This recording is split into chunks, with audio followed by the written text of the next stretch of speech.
नमस्ते friends, आज आपण रक्षाबंधन आणि नारळी पौर्णिमा विशेष अतिशय सोप्या आणि खास पद्धतीने नारळापासून पुरणपोळी बनवतोय। ही पुरणपोळी मस्त अशी गुबगुबीत बनवून तयार होते। खायला तर अप्रतिम अशीच लागते। या पद्धतीने एकदा बनवा, कोणाला वाटणारच नाही की ओल्या नारळाचा वापर करून अशी ही पुरणपोळी बनवलेली आहे। सणासुदीच्या दिवशी सगळ्यांकडेच कामाची धावपळ ही असतेच, त्यासोबत पाहुणेही येणार असतात। त्यामुळे अतिशय घाईगडबडीमध्ये सुद्धा तुम्ही या ओल्या नारळापासून अशी ही पुरणपोळी नक्कीच बनवू शकता। पोळ्या अगदी गुबगुबीत आणि मस्त लेयर्स वाल्या बनवून तयार होतात। कोणाला वाटणारच नाही की या पोळ्या तुम्ही नारळापासून बनवलेल्या आहेत। अतिशय सोपी पद्धत आहे। कितीही घाईगडबडीमध्ये असाल तरी तुम्ही या पोळ्या नक्कीच बनवू शकता। त्यामुळेच या रक्षाबंधन नारळी पौर्णिमेला अशा या ओल्या नारळाच्या पुरणपोळ्या तुम्हीही नक्कीच बनवा।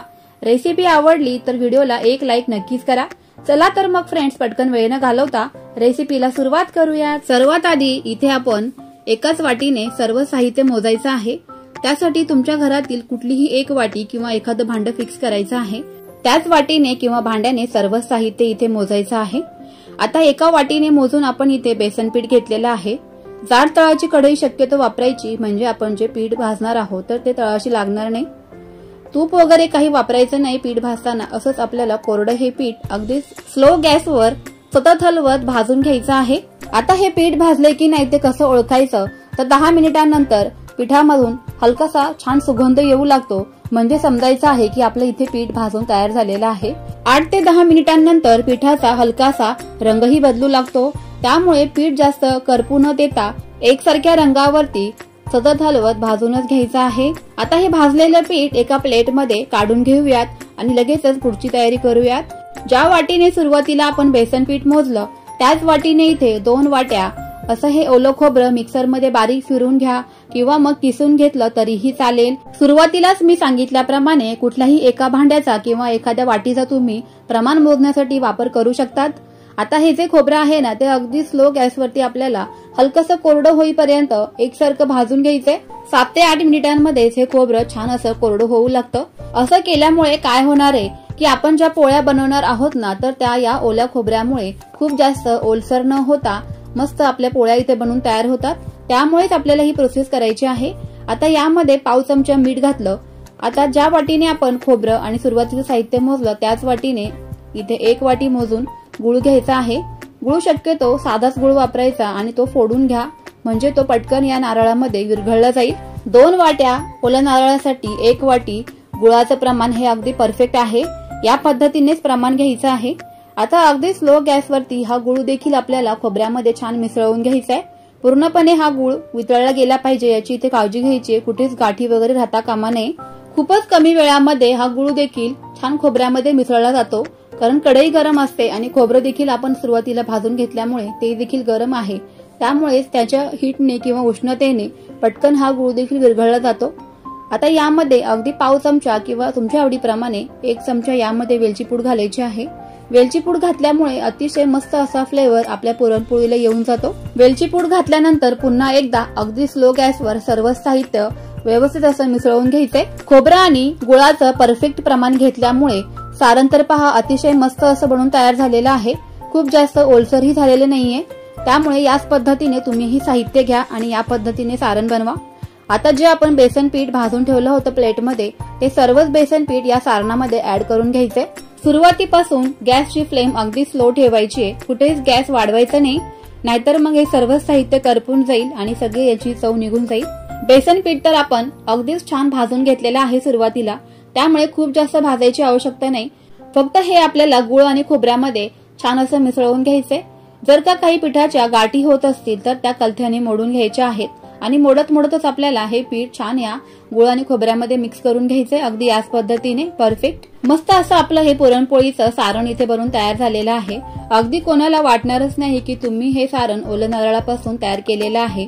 आणि या पद्धतीने तुम्ही पुरणपोळी बनवली ना, तर याच पद्धतीने तुम्ही पुढेही कायम पुरणपोळी अगदीच आवडीने बनवाल, कारण घरची मंडळी तर अतिशय खुशच होऊन जातात असं काही वेगळं बनवल्यानंतर। 4 ते 5 मिनिटांमध्येच आपलं हे सारण बनवून तयार झालेलं आहे। आता इथे मी अगोदरच पीठ भिजवून ठेवलेलं आहे, कारण पीठ भिजवण्याची प्रोसेस सगळ्यांनाच जमते। अगदीच नेहमीच रेग्युलर ज्या पद्धतीने आपण कणिक भिजवतो त्याच पद्धतीने इथे मी कणिक भिजवून घेतलेली आहे। आता हे जे सारण आहे ते आपण या ताटामध्ये काढून घेऊयात, म्हणजे आपल्याला पोळ्या बनवण्यासाठी अगदी सोपं होऊन जाईल। हातांना थोडंसं तेल लावून घ्यायचं, म्हणजे पीठ वगैरे हाताला चिकटणार नाही। चपातीच्या आकारा एवढं पोर्शन आपल्याला पिठामधून घ्यायचं आहे आणि हातांवर या पद्धतीने पीठ पुन्हा एकदा वळवून घ्यायचं आहे, म्हणजे अगदी पोळी आपली मऊसूत बनून तयार होईल। कोरड्या पिठाचा वापर करायचा आहे। ज्या पद्धतीने आपण पुरणपोळीचा उंडा बनवतो किंवा पुरणपोळीसाठी आपण जे पीठ तयार करतो ना, अगदी त्याच पद्धतीने इथे आपल्याला हे पीठ तयार करून घ्यायचं आहे। बोटांच्या किंवा अंगठ्यांच्या मदतीने हे पीठ कडेने असं दाबत जायचं आणि मग मध्ये असा खड्डा तयार होतो आणि त्यामध्ये आपल्याला हे जे सारण बनवलेलं आहे आपण, तर ते सारण अगदी भरून घ्यायचं आहे। भरपूर असं सारण मी यामध्ये भरलं आहे। भरपूर असं सारण भरल्यामुळे काय होतं ना, की पुरणपोळी मस्त अशी गुबगुबीत आणि भरलेली अशी बनवून तयार होते। सारण भरल्यानंतर वरची टोकाची बाजू बंद करून घ्यायची आणि मी दाखवते अगदी त्याच पद्धतीने इथे मी हे पिठाचं असं पोर्शन तयार करून घेतलेलं आहे।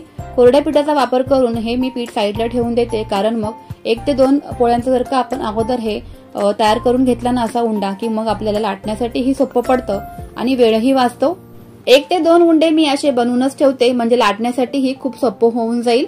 सारणाची थिकनेस कन्सिस्टन्सी तुम्ही पाहू शकताय, अजिबात ओलसर वगैरे हे सारण झालेले नाहीये। अतिशय परफेक्ट आणि मस्त हे सारण असं बनून तयार झालेलं आहे।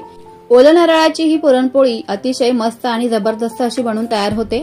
तुम्ही जर का कुठे बाहेर प्रवासाला वगैरे जाणार असाल तर ह्या तुम्ही पोळ्या बनवून नेऊ शकता, अजिबात खराब होत नाहीत। 5 ते 6 दिवस या पोळ्या आरामशीर टिकतात, कारण यातील सर्व साहित्य जे आहे ना ते आपण अगदी स्लो गॅसवरती भाजून घेतलेलं आहे आणि असे भाजून घेतलेले पदार्थ कधीच अगदी खराब होत नाहीत लवकर। ज्या पद्धतीने आपण पुरणपोळी लाटतो अगदी त्याच पद्धतीने इथेही आपल्याला नारळाची पुरणपोळी अशी लाटून घ्यायची आहे।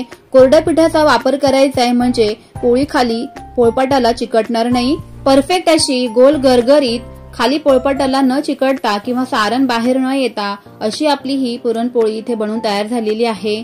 आता तव्याला थोडंसं तूप लावायचं किंवा तेल लावायचं, म्हणजे ही पोळी चिकटणार देखील नाही तव्याला आणि छान अशी अगदी मीडियम गॅसवरती ह्या आपल्या पोळ्या खरपूस अशा भाजून घ्यायच्या आहेत।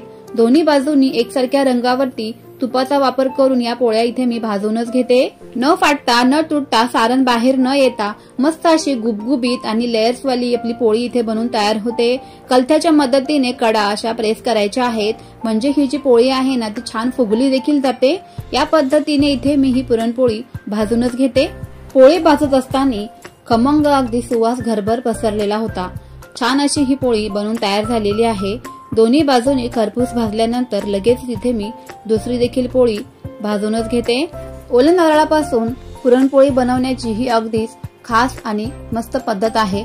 खमंग अशी पुरणपोळी बनवून तर तयार होतेच, शिवाय घरातल्या मंडळींनाही खूपच आवडते आहे ना। मग एकदम सोपी आणि भन्नाट अशी पुरणपोळी। मग तुम्हीही या रक्षाबंधनला जर का पाहुणे येणार असतील तर घाई गडबडीमध्ये अशी ही ओल्या नारळाची पुरणपोळी खमंग आणि खुसखुशीत नक्कीच बनवा। रेसिपी आवडल्यास मला कमेंट बॉक्समध्ये कळवायला विसरू नका। त्याचबरोबर तुमच्या फ्रेंड्स आणि फॅमिली सोबत जास्तीत जास्त ही रेसिपी शेअर नक्की करा, म्हणजे त्यांनाही अशा छान छान पुरणपोळ्या बनवताही येतील। चला तर मग फ्रेंड्स, पुन्हा भेटूयाच अशा छान छान आणि सोप्या रेसिपी सोबत। तोपर्यंत always keep smiling and keep cooking. Bye bye friends.